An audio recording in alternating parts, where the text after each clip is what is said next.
get fire in your hand and you punch with it essentially. Nice. Falcon punch. You could also throw it up to 120 feet as a thrown weapon.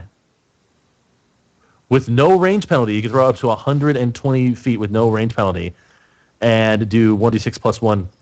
So basically, you just throw it as far as like an arrow. At level 3, your level 3 spell you'll get up is Fireball, which you can throw it. This is how far of a range you can throw a fireball, up to 400 plus 40 feet per level. Wow. In terms of squares, each square is 5 feet. Yeah. So that just gives you an idea of how far you can go. It does a 20-foot radius spread explosion, reflex for half damage, and it does 1d6 points of fire damage per caster level to every creature in the area. So up to 10d6 damage, and then you get other crazy things.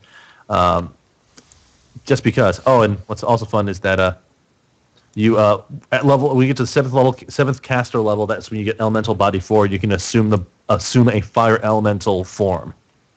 You become. That sounds cool. Yes. Yes.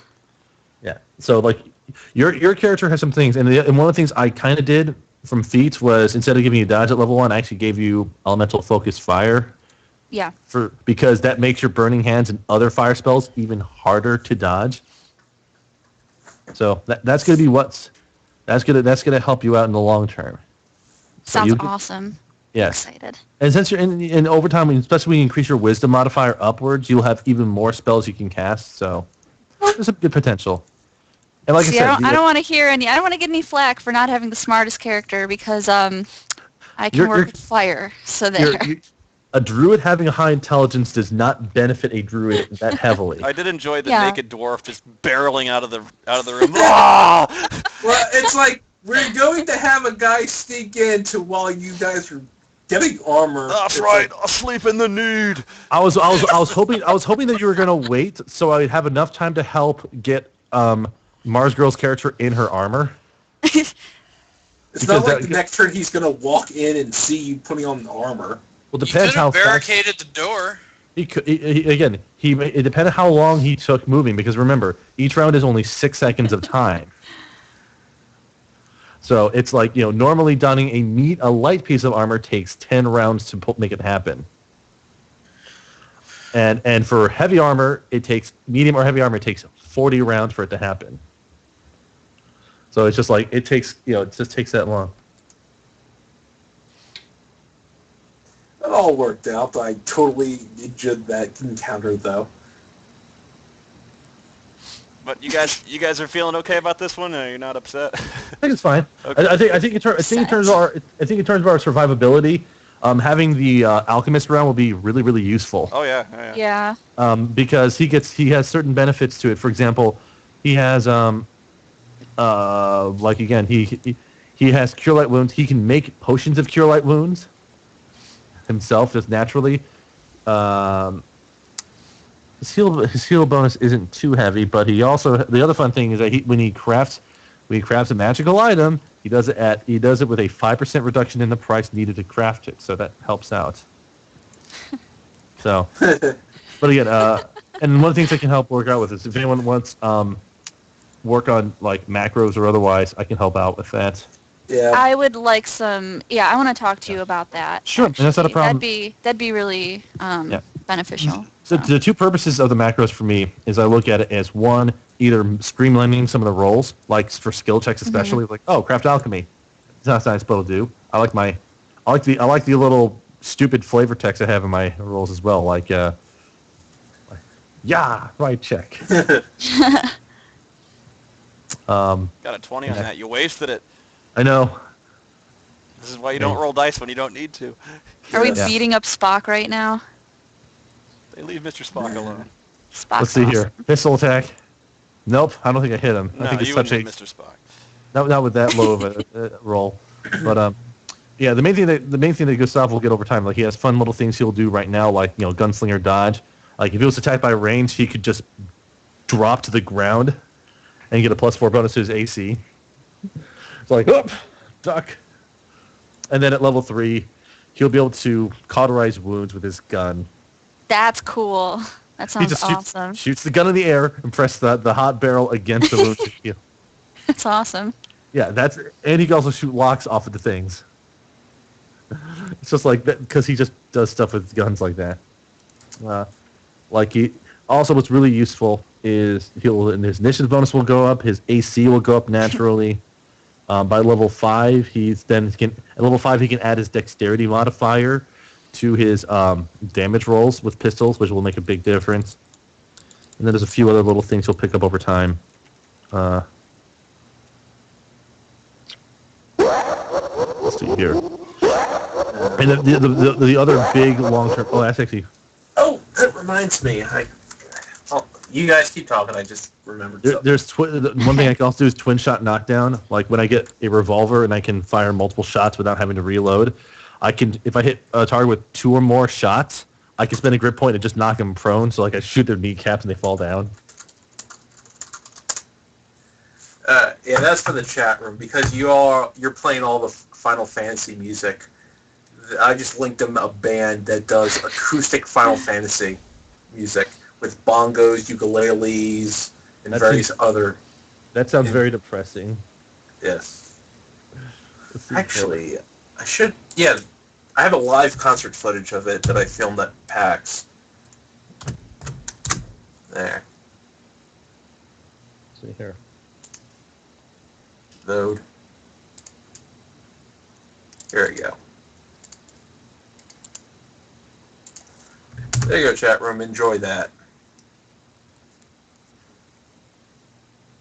Yeah, I mean, honestly, my only issue with people who do covers of Final Fantasy stuff is like I'm not a super huge fan of Nobuo Uematsu, only from the standpoint that I think the amount of renown that he has overshadows a lot of people. Yes, I do agree with you on that one. But again, it's just so that's kind of why I kind of see here. Oh, what is this? Oh no! Why are you doing this to us? No! No! Chrono, we need you! Quick, Carmelo, kill it! No! Chrono fucking Robo, attack! Actually, what is also fun about having the horse is I can actually order it to attack people. Why haven't you done that yet? I want to see the horse attack something. Really it will do eventually. What you can do is you can bite someone. It gets a +5 bonus to his melee attack for that. It's bludgeoning, piercing, and slashing damage all at the same time. Shit. One of the ideas I had, if there are still people near the stable, was to whistle at Carmelo, have Carmelo charge one of the guys down. How much damage does a horse bite do? 1d4 +5 damage. Oh wow, okay. Because the horse I have has 20 strength, 18 dexterity, 21 constitution. It's a big horse. Spock, save us from Lavos. That's it. To give you an idea, the horse can carry up to 400 pounds and it is considered to have a light load. Oh wow. So it can carry up to 1,200 pounds. So it is a sturdy horse. And it has 19 hit points. It is the most... So it won't gain character levels the way that we do. Unless we can say the horse gets experience points. I don't think it does. Would be kind of cool though.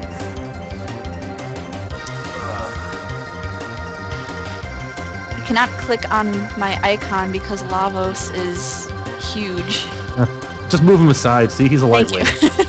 Like I couldn't click on her because he was in the what we can also do is right click and save your token and save it as a .rp token file, which you can just drag back in and it retains all the macros and stuff otherwise that it had.